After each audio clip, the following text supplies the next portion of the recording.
Hey friends, welcome back to another video. I thought I would do kind of a sit and chat for this one, sort of like Tabletop Minions does for his videos. Today I wanted to go ahead and think a little bit about why I'm on YouTube and social media. I've been thinking about this a little bit over the last couple of days, and I think what I've come to realize is that one of the main reasons I'm doing a lot of what I'm doing is because I like the engagement. That's not to say I'm in it for the likes and the follows and all of that good stuff. Those are nice. I'm not gonna lie. Like, I wish I had 30,000 subscribers here, or 40,000 or whatever, or 20,000 on YouTube. On Instagram, sorry, backtrack a little bit. We're going backwards here, obviously. I wish I had those kind of subscriber numbers or follower numbers, but I don't. What I do like noticing about my Instagram and my YouTube videos is hearing the reactions from everybody who views my content. So what I guess I'm saying is that I really like comments, and that's what I mean by engagement. I think at the end of the day, likes and follows and that type of thing tends to sort of just be a number. Same thing here on YouTube. I actually don't know if I could tell you off the top of my head how many likes my videos usually get, because that's kind of not what I pay attention to. I pay attention to comments, and I try to answer as many of those as I can. Sometimes some of them do slip through the cracks. I've noticed that here on YouTube, I've gotten a couple of comments that show up under my notifications, but then when I click on the comment, it's actually not on my YouTube video. And it just seems to have disappeared into the void.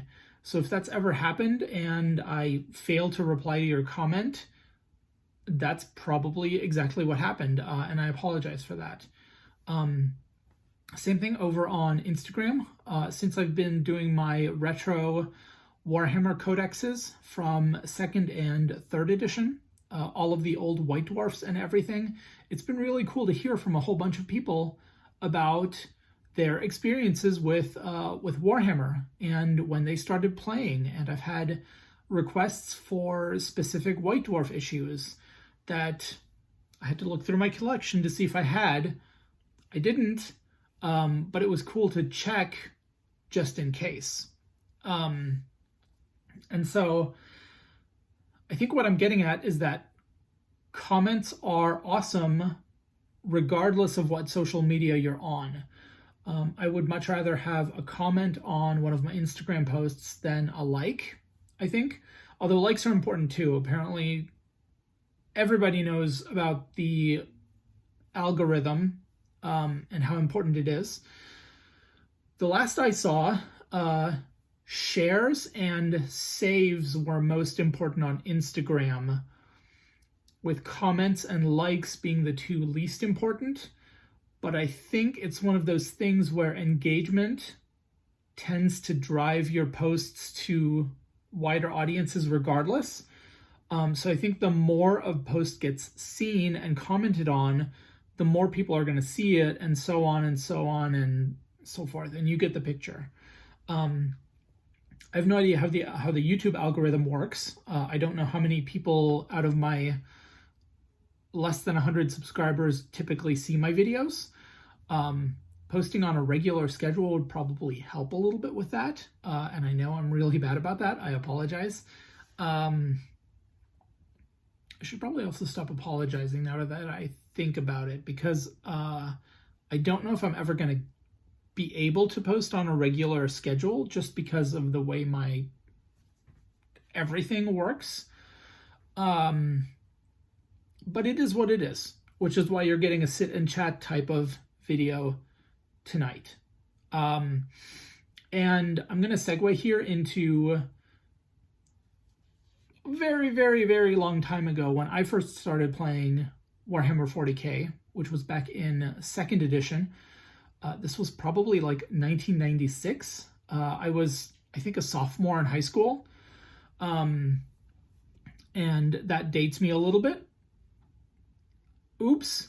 And so basically, a friend, I was hanging out with a friend. We ended up going to the one and only local game store in town, Armchair Commanders. And my friend was looking to buy something or other. And the guy behind the counter was like, hey, so we do this thing. We have a system where if you pre-order something, you get 25% off. And if you're interested in Warhammer 40K, there's a delivery coming in probably less than an hour that has a bunch of 2nd edition starter sets on the truck. So if you wanted to pre-order that box set, you could get a pretty big discount if you did it like before the truck gets here. So that's what my buddy ended up doing. And I picked up the Chaos Codex off of the shelf. One of the reasons, I'm not going to lie, that I picked it up is because it was the thickest codex compared to all the rest. I think one of the other ones I was actually looking at was Eldar, probably because of the really bright cover art. I could have been a very different person if I'd started with Eldar at the very beginning, I think. But I didn't. I picked Chaos Space Marines. Those guys were in my army right up until probably the early 2000s, when I quit 40K for a very long time, because basically my main opponent moved away. And I started playing War Machine for quite a while. I think I played War Machine for almost 10 years, maybe a little bit longer than that even. And I've had numerous opponents in War Machine. I used to be able to make it to the local game store once a week to get in some War Machine games, and then schedules changed. I moved away, and eventually that ended up with me only going to the game store roughly once a month. And at that point, I was already playing a lot of Horus Heresy. And this was after I had started... Okay, I have to rewind a little bit. So I played Warhammer 40K through the end of 2nd edition into probably about the middle of 3rd edition, probably around 2002, 2003. Maybe slightly less than that with my Chaos Space Marine army. I moved into War Machine, and then around 2011 or 2012, I think, was when I started my Orc army, because I'd always wanted an Orc army. I liked the aesthetic of that army. I really liked the way the Orc boys and everything else in the miniatures line looked. So I started an Orc army as kind of just a side hobby project. And I played Bad Moons, or at least I painted Bad Moons, because I wanted to learn how to paint yellow. And I did. I painted a lot of yellow by hand. It was a long process.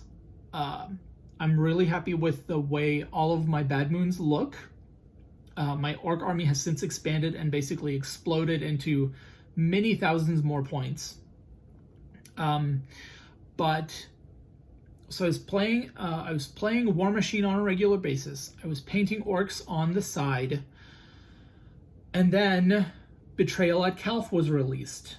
And this was a way for everybody who had ever wanted to play Age of Darkness, Horus Heresy, Warhammer 30K, whatever you want to call it, to play Horus Heresy with cheap and relatively affordable plastic era-appropriate Space Marines.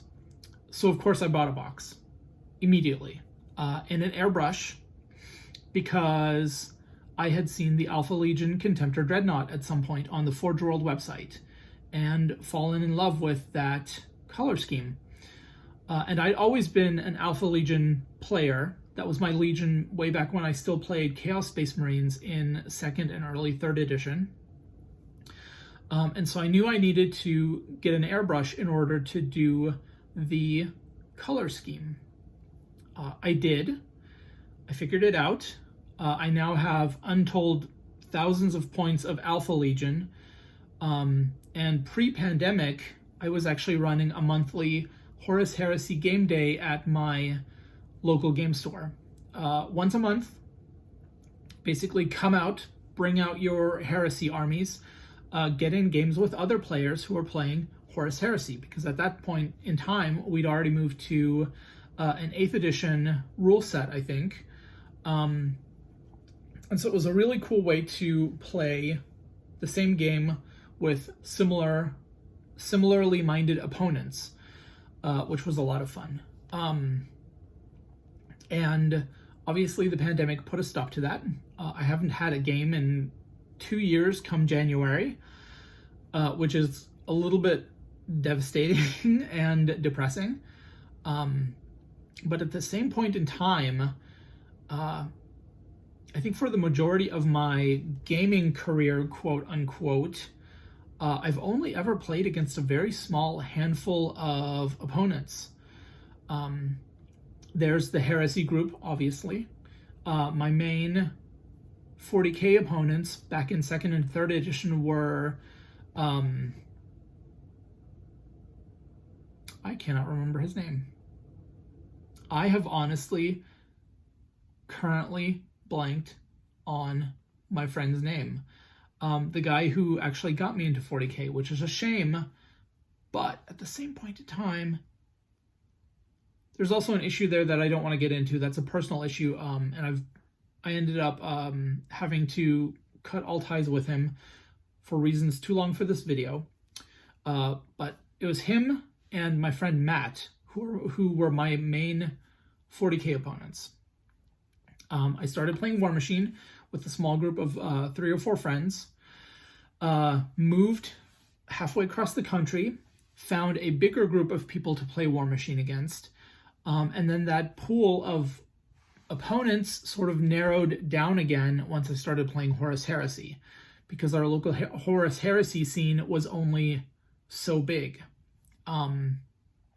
And I think what I'm getting at with this is that most of my hobbying is done through my painting and my conversions and sitting right here at my hobby desk and enjoying the hobby through novels, YouTube videos, podcasts. I've listened to untold hours of the independent characters. And if I ever meet Carl in person, I will have to get him some sort of drink for all of the incredible work he's put in over the last, I don't even know how many years the independent characters has been going as a podcast. They recently stopped again due to life issues, which I think we've all been kind of going through. But yeah, so I listened to a lot of the independent characters. I've listened to a lot of the Eye of Horus, the Geno 5.2 podcast, Sons of Heresy, Combat Phase, the Imperial Truth, a ton more that I have already forgotten and can't name off the top of my head because I can never list lists at, like, when somebody says, list a list, go. I can't. So most of my hobbying, I think, has been done by myself, almost, if you could put it that way, but with internet friends, if you could go so far as to say that. And I don't know if I'm unique in this type of scenario or if everybody else has sort of a similar road that they've been on at one point or another. But for the most part, I'm pretty happy when I'm sitting here painting orcs or space marines and listening to Carl talk about the latest Warhammer 40k supplement, or whatever. I really like gaming in person. Obviously, it hasn't happened in a while. But I think the hobbying by myself also works out fairly well. And I think that's why, like I said, I'm kind of thinking out loud during this video.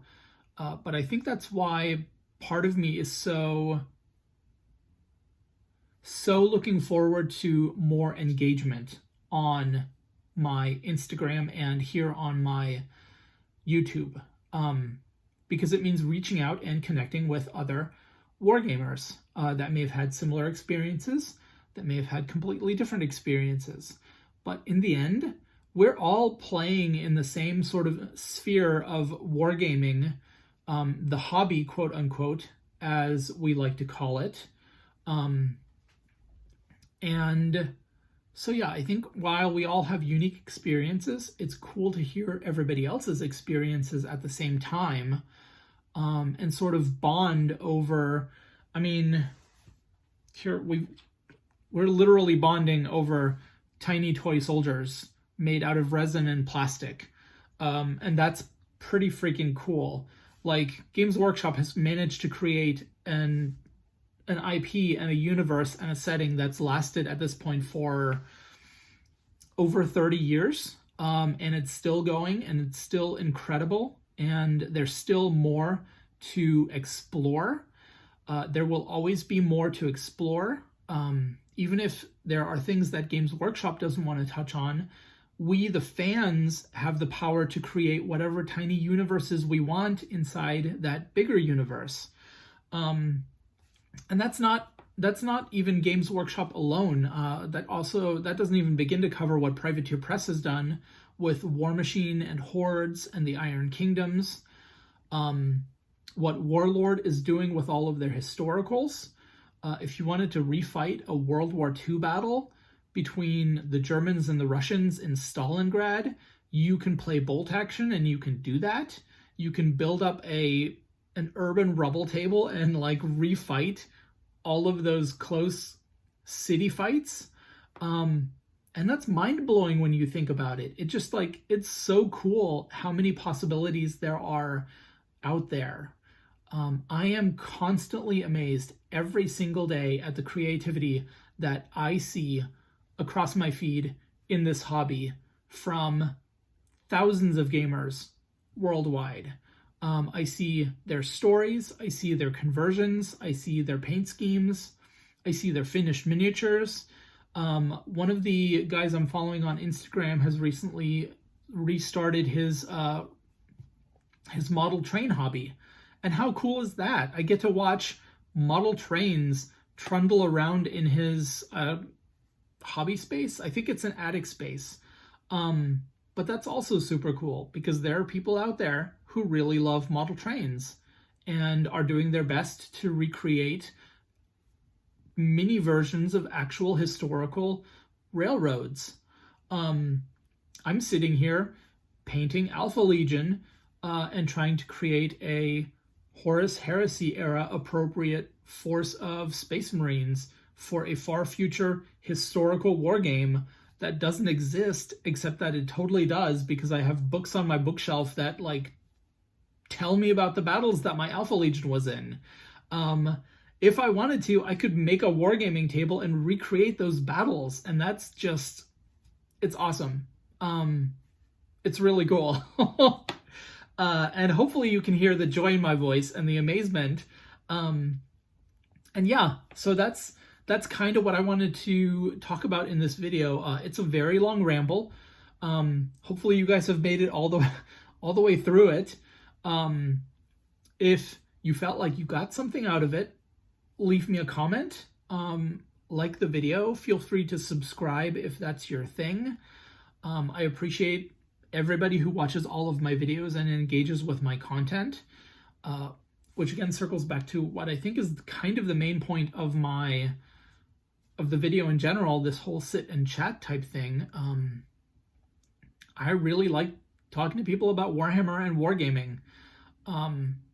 So next time you see a cool miniature on Instagram, tell the guy who posted it, hey, I really like the way that looks, or ask him how he did the red cloak on that mini, or ask him what other plans he has for the army that he might currently be painting. Same thing here on YouTube. If you see somebody making really cool content, let them know in a comment. We really appreciate it. As content creators, although I kind of hate that phrase, it's not as bad as influencer, but you know, yeah.